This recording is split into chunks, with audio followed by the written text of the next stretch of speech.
सदरील आग हे कर्वेनगरच्या DP रोडला साधारणतः 9:39ला आम्हाला कॉल आलेला आहे आणि सदर ठिकाणी आहे ना जुने फ्रीज, AC आणि कूलर याचं भंगारचं गोडाऊन आहे मोठ्या प्रमाणात आणि शेजारीच असलेलं काय टॉयलेट जे आहे फिरतं टॉयलेट त्याचं एक गोडाऊन आहे.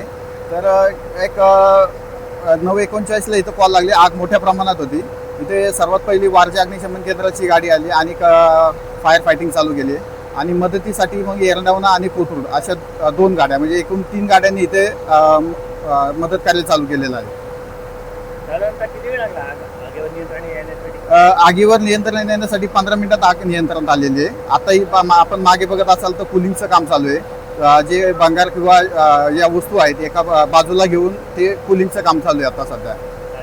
आणि नुकसान किती झाले काही? नुकसान अजून समजू शकलं नाही आम्हाला, पण हे काही वेळात आम्हाला माहिती घेता येईल सगळी. पण हे सगळं आम्हाला कळतं की सगळं गोडाऊनच आहे, फक्त जे स्क्रॅप मटेरियल आणून ठेवलेलं आहे त्याचं. पण लोकांना काय आव्हान कराल जे आज गोडाऊन वगैरे असणार आहे तिथे आग लागू नये म्हणून? एकतर याच गोडाऊनला गेला 2 वर्षापूर्वी आग लागली होती याच ठिकाणी आम्ही वारजे एरंडवणा आणि कोथरूडच्या गाडीने आम्ही इथे मदत कार्य केलं होतं. आम्हाला त्यांना एवढंच आव्हान आहे की ही आग लागू नये. आता या फ्रीजमध्ये किंवा याच्यामध्ये ज्या हे असतात